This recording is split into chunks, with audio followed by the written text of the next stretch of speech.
Olá, amigos do canal Investir Cada Vez Melhor. Gravo aqui o fechamento do mês de outubro de 2022, logo após o fim das eleições presidenciais no Brasil. Vem comigo.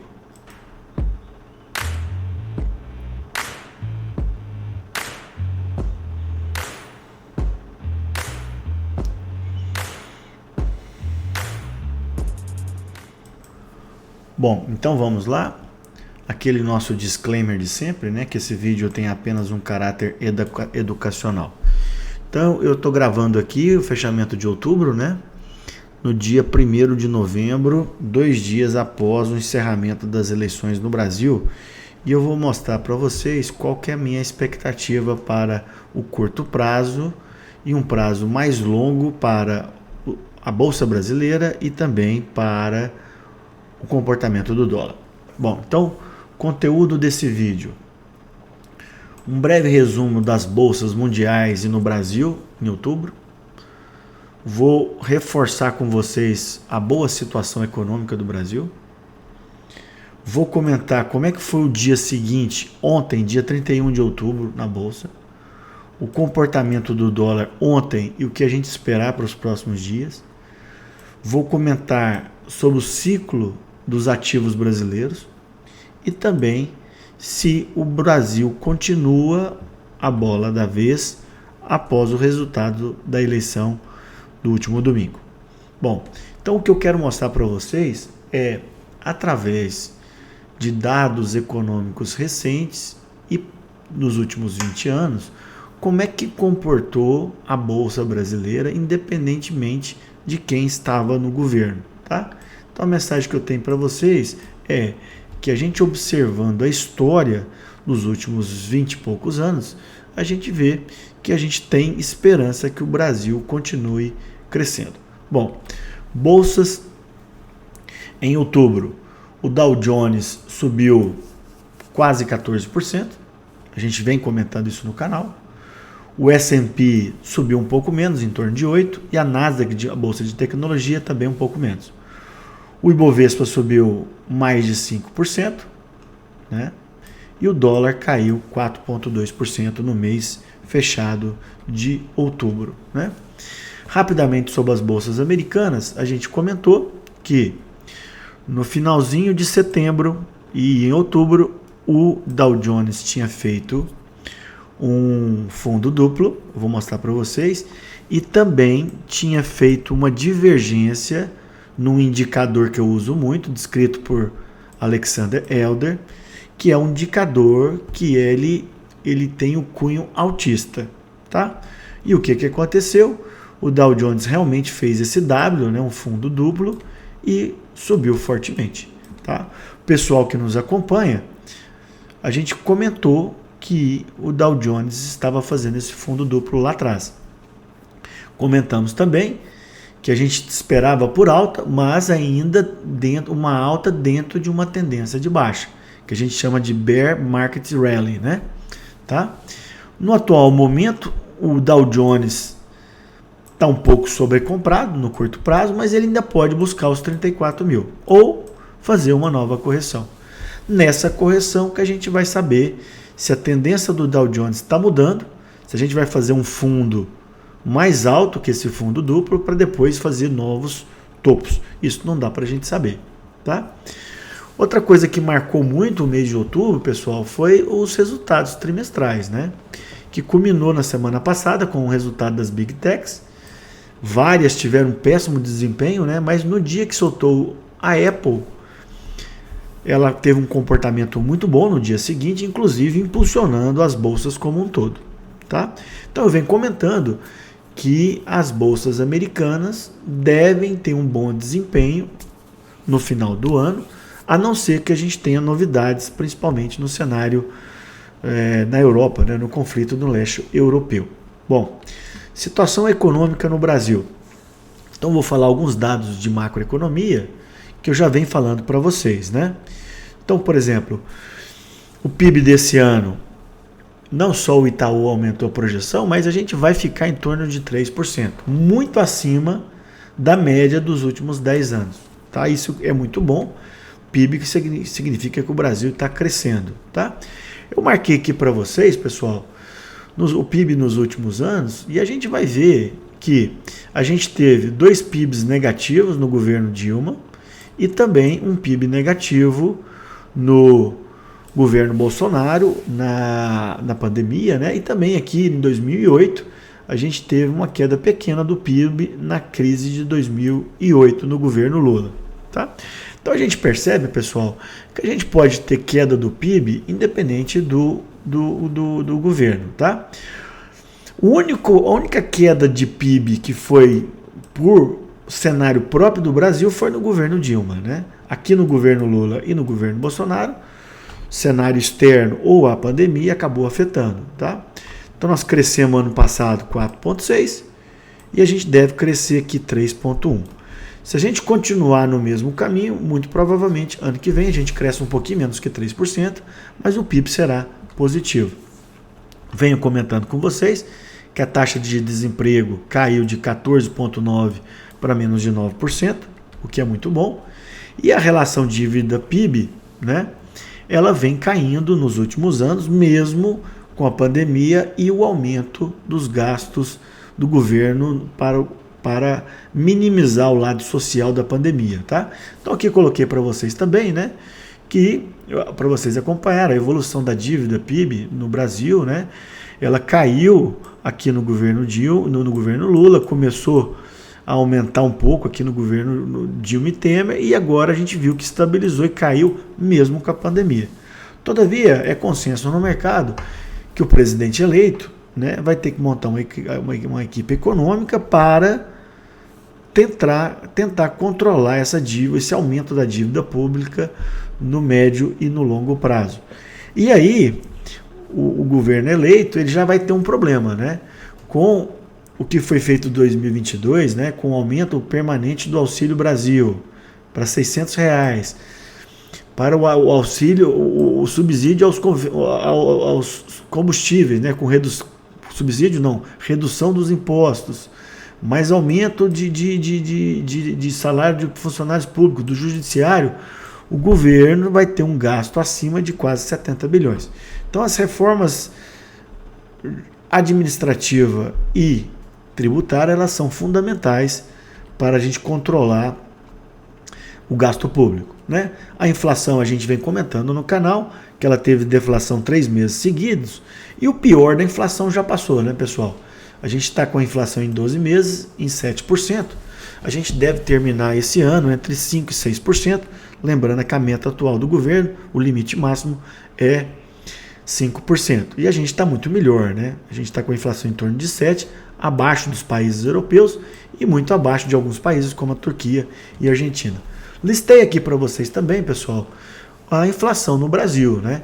Enquanto os Estados Unidos, Europa, eles não estão acostumados com inflação de 2 dígitos, né? No Brasil isso já aconteceu mais vezes e por isso que nós largamos na frente no combate à inflação. E percebam, pessoal, independentemente do governo, né? Independentemente do governo. E por que nós controlamos melhor a inflação? Porque o Banco Central, que agora é independente, ele a partir do comecinho do ano passado, ele subiu a taxa de juros de 2 para 13,75. Agora a gente está estável, em algum momento do ano que vem, a gente deve ver essa Selic caindo.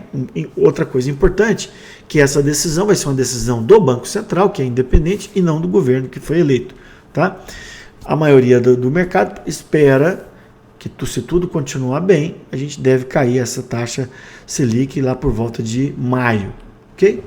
Então tá aqui a evolução da taxa Selic, pessoal, num longo prazo. A gente percebe, né, que aqui quando o Lula assumiu, ela estava em 26, ela caiu, depois ela voltou a subir, caiu, voltou a subir.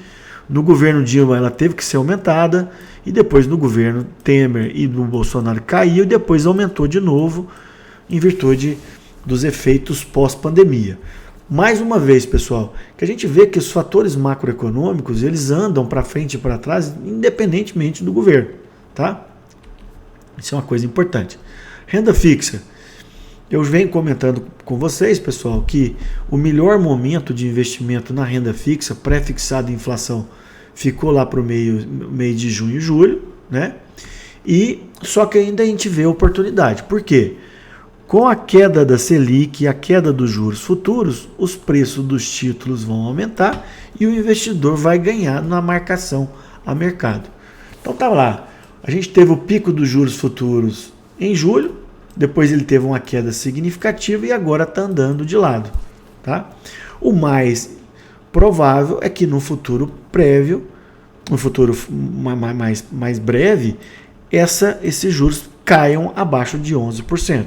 Tá? E aí, caindo os juros, aumenta o preço dos títulos. Isso aqui eu peguei antes das eleições, a gente estava negociando aqui, ó, Tesouro 29, quase 12%, menos de R$500. O juro caiu ontem, no dia de 31, pós-eleição. E aqui, ó, caiu um pouquinho os juros, então aumentou o preço dos títulos. Então, pessoal, eu acho que quem não tem título pré-fixado e inflação, eu acho que vale a pena. Obviamente, o pré-fixado a gente tem que ter um cuidado um pouquinho maior. Por quê? Porque ele é muito sensível à taxa de Selic. A gente espera que a Selic mantenha-se estável agora e depois caia, mas isso não tem garantia alguma. Tá? Então, lembrando que o título vinculado à inflação, ele acaba nos protegendo do processo inflacionário. E aqui uma coisa importante, né? Que eu já mostrei para vocês que esse estudo do Bank of America, né? Ele falando que num cenário muito bom, a inflação pode cair a 4 e a Selic cair a 6,5. Só que, por outro lado, num cenário ruim, essa inflação pode voltar a subir e a Selic voltar a subir. Tá? Aquela taxa do título da inflação, que hoje está em torno de 5,7, pode cair a 4 e pode subir a 7,3. Isso em cenários binários. Né? Então, pessoal, aquilo que a gente sempre fala, a gente tem que ter diversificação, a gente tem que manter nosso caixa no Tesouro Selic, tem que comprar um pouquinho de título pré-fixado, que deve subir com a marcação ao mercado, e também ter título vinculado à inflação. Por quê? Porque mesmo com a marcação ao mercado, se a gente segurar até o final, a gente vai receber a inflação. Bom, passamos então ao dia seguinte às eleições. Pessoal, a gente viu que foi a menor diferença entre dois candidatos na história do Brasil, né? Menos de 2 pontos percentuais, e isso em termos de voto, 2.200.000, mais ou menos 2.100.000, tá? Isso mostra tanto que o Brasil está dividido e que o próximo presidente precisa governar para todos. Isso vai exigir muita conversa dentro do Congresso Nacional, tá? Então a gente já esperava uma alta volatilidade, e o que realmente aconteceu. A bolsa abriu em forte queda, mas recuperou durante o dia e subiu 1,3. O índice futuro ele acabou subindo um pouquinho menos, porque ele no final da sexta passada ele já tinha subido, tá? Só para vocês terem uma noção, o Ibovespa teve uma oscilação de 5.000 pontos. Isso é muita coisa, né, pessoal? Muita coisa. Mas para aqueles que esperavam uma queda forte após a eleição do Lula, né, e depois uma recuperação nos próximos dias, a recuperação aconteceu no próximo dia, no mesmo dia mesmo, tá? As estatais caíram, por motivos que nós já comentamos no canal, e a Vale caiu em virtude da queda do minério, tá? Quais foram os grupos de ações que subiram ontem fortemente? Construtora civil, bancos privados, varejo, empresas relacionadas ao lazer, por exemplo, aéreas, CVC, e também empresas de shopping, tá? E as educacionais vinham subindo forte, em virtude da maior probabilidade de vitória do Lula, continuaram o rally, mas devolveram um pouco no final do pregão, tá? Bom, vamos comentar um pouquinho sobre o dólar. A gente tinha fechado o dólar na semana passada por volta aí de 5,30. Ele abriu com forte alta, acima de 5,40, e caiu ao longo do dia. Eu, particularmente, achava que o dólar poderia subir acima dos 5,50, coisa que não aconteceu. Tá? A gente esperava na eleição do Lula superando os 5,50 e na eleição do Bolsonaro caindo abaixo dos 50. O que aconteceu foi que já na eleição do Lula ele tentou subir, mas já caiu. Mostra que no Brasil o dólar está sem força. Se o governo de transição sinalizar uma boa política econômica, a gente tem tudo para o dólar perder os R$5, tá? O dólar no mundo, né, o dólar index, ele continua forte, mas perdeu força aqui, pessoal, nas últimas 2-3 semanas. Bateu máxima de 114 e caiu, ontem estava negociado a 111. Lembrando que esse valor aqui é o mais alto em 20 anos. Então, o dólar index perdeu força no curto prazo, mas continua forte no mundo, e o dólar no Brasil continua fraco, tá?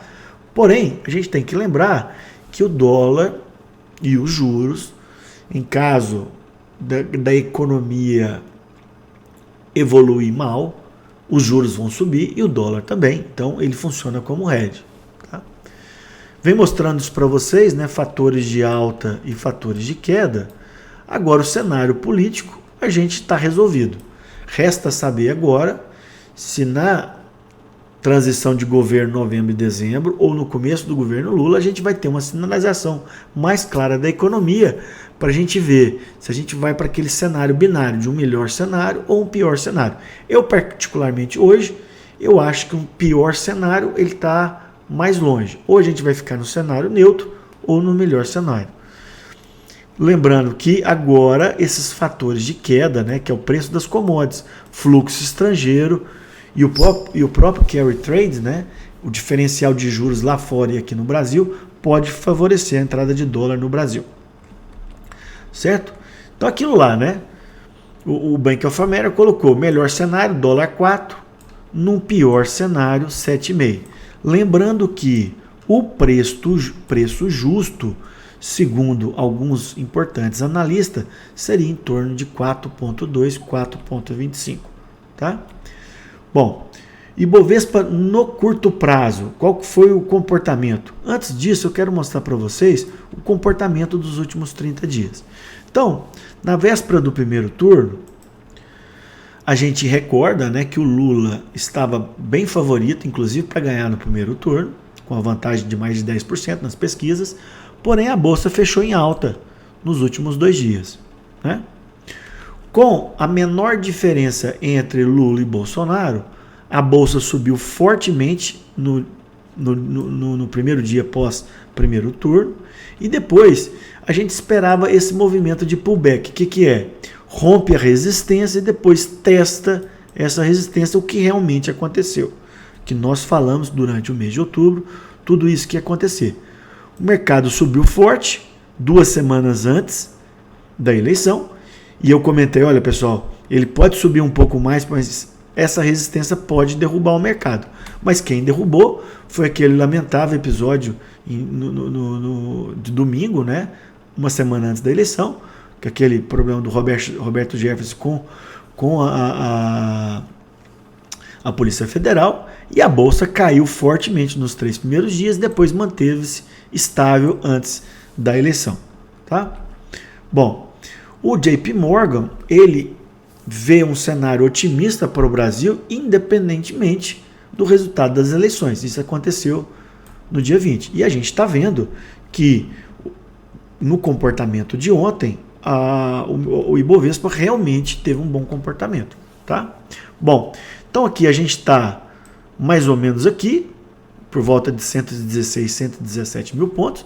Se tudo caminhar bem, pessoal, a gente deve romper os 121 mil pontos em direção ao topo histórico. E quem sabe até superar o topo histórico ainda esse ano. Tá? Eu acredito nisso pela sazonalidade. Eu acho que as bolsas americanas devem ter um comportamento bom. E eu acho que, a princípio, o governo eleito ele vai sinalizar coisas favoráveis ao mercado. Depois que a gente tiver esse desempenho nesse fim de ano, aí depois, se a bolsa vai continuar em alta ou vai recuar, vai depender muito das políticas econômicas executadas pelo próximo governo. Lembrando que os suportes está em 108, obviamente 100 mil, que é o número exato, também é um suporte, e o suporte mais importante, 95 mil pontos. Se vocês lembrarem, naquele estudo do BOFA, ele coloca que no pior cenário a bolsa iria a 95. Bom, então, Ibovespa, curto prazo, eu acho que a gente vai continuar com muita volatilidade, menos que no pré-eleição, mas vai continuar com volatilidade, vai depender muito do cenário externo e das propostas do novo governo nesse momento de transição. Todavia, eu sugiro ainda manter um bom caixa e aproveitando as oportunidades aos poucos, e eu particularmente, eu venho já falando para vocês, eu não tenho estatais, né, na minha carteira. Eu acho que, em virtude do risco político com as estatais, se a gente analisar o passado, eu priorizaria as outras empresas. Mas isso é a critério de cada um. Marcelo, por que ter caixa? Caixa, pessoal, a gente tem que manter sempre, especialmente em momentos de incerteza, né? E aproveitando as oportunidades e comprando bons ativos a bons preços. Bom, vamos falar agora sobre os ciclos econômicos. Eu sou um estudioso não, eu sou um fã de Howard Marks, né? Que ele fala que a gente não pode tentar adivinhar o market time para a gente comprar ativos e que a economia de um país, a economia mundial e os próprios ativos, as ações, elas têm ciclos. E eu vou mostrar para vocês que esses ativos brasileiros estão num bom ciclo para ser comprado agora.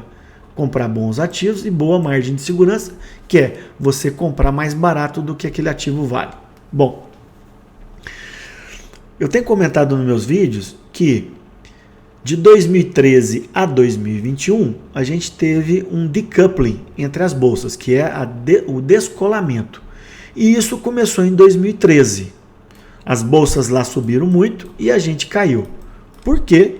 Caiu porque medidas tomadas no governo Dilma, do governo do PT, não foram bem aceitas pelo mercado, derrubou a economia, subiu juros e a gente teve um péssimo desempenho.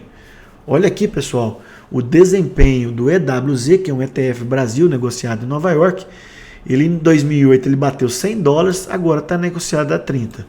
Ele tem que subir 200% para voltar ao patamar de 2008. Aqui, pessoal, para a gente ver que a gente pode subir ou cair independentemente do governo. No governo Lula, se na Dilma a gente caiu forte, no governo Lula, de 2003 a 2008, a Bolsa Brasileira subiu quase 800%. Quase 800%. Então, o que eu quero mostrar para vocês nesse vídeo, dados econômicos e o comportamento das bolsas, que a gente pode ter desempenho bom ou ruim independentemente do governo. Veja aqui, mês de 2022 com o governo Bolsonaro, a gente teve um decoupling, agora o contrário. As bolsas americanas recuaram e as bolsas brasileiras subiram.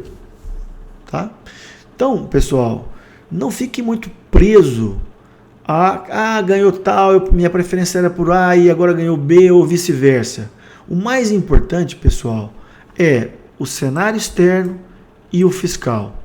Se o governo eleito tiver preocupação com o fiscal, nós vamos caminhar bem. E isso, pessoal, essa preocupação fiscal, ela pode ser feita aliada aos programas sociais sem nenhum problema. Sem nenhum problema. Dá para caminhar junto o ajuste fiscal e os programas sociais. Outra coisa importante, existe uma correlação inversa entre commodity e techs. Tá? A gente vê que as empresas de tecnologia estão começando a cair e as commodities estão em alta. E isso favorece o Brasil. Eu já mostrei para vocês várias vezes. Olha lá, pessoal, a relação preço-lucro do Ibovespa, que eu peguei aqui nessa fonte, em relação aos últimos anos, né? A gente está aqui, ó, perto de 2016 e de 2018, tá?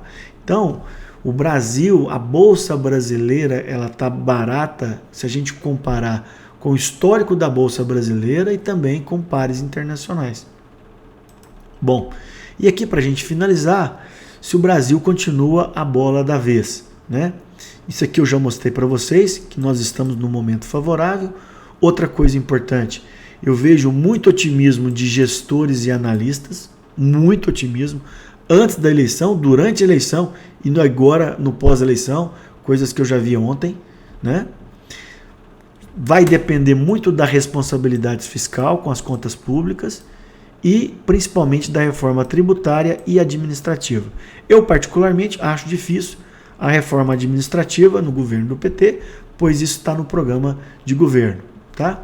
Então, pessoal, eu imagino que um bear market ele é menos provável, uma situação neutra ela é possível.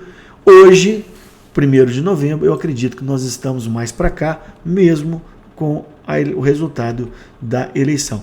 O pior cenário, pessoal, que eu escrevi, o Ivan Santana escreveu, seria uma contestação da eleição por parte do presidente atual, coisa que até o momento não aconteceu. A gente está vendo algumas manifestações no Brasil, né? Mas, assim, do ponto de vista institucional, a gente não teve problema, apesar de até hoje o governo Bolsonaro ainda não ter se declarado em relação ao resultado das eleições. Eu, particularmente, acho que esse pior cenário ainda não dá para a gente afirmar com certeza, ele ficou menos provável. Notícias de ontem, pessoal. O vice-presidente atual já começou a conversar com o vice-presidente eleito. O coordenador de campanha de Lula já começou a negociar com o ministro da Casa Civil atual. Tá? E outra coisa, né, pessoal? A gente vê claramente que o Brasil está dividido, né? Foram mais de 60 milhões para o Lula e quase 60 milhões para o Bolsonaro. Então, o próximo presidente ele vai ter que governar para o Brasil como um todo, né? E vai enfrentar um Senado Federal e uma Câmara muito difícil, porque nós elegemos um governo de esquerda e o Congresso que foi eleito ele está mais de centro-direita. Eu até vi alguém comentando ontem que sempre quando acontece isso nos Estados Unidos é onde o governo tem melhores resultados, que você tem muita negociação em favor do bem comum, tá? Outro ponto positivo, pessoal, é que nós temos no governo eleito duas pessoas que são voltadas ao centro. Alguém vai falar, mas centro-esquerda, mas tudo bem. São pessoas que o Alckmin já governou São Paulo por vários mandatos, né? Simone Tebet do MDB. Então a gente tem tudo para a gente ter uma política econômica na direção correta. Isso eu já mostrei, né? Vai ter que lidar com esses 170 bilhões. E aqui está a proposta, né, do governo Lula, né, que eu já tinha comentado com vocês. Reforma administrativa, acho difícil sair. A reforma trabalhista é uma proposta do governo Lula mudar, acho difícil isso acontecer, né? E as privatizações, é possível que o ritmo das privatizações caia. Tá? Então aqui são os cenários. Eu acho que esse cenário pior, eu acho improvável, possível. Hoje, eu acho que esse é o mais provável, tá?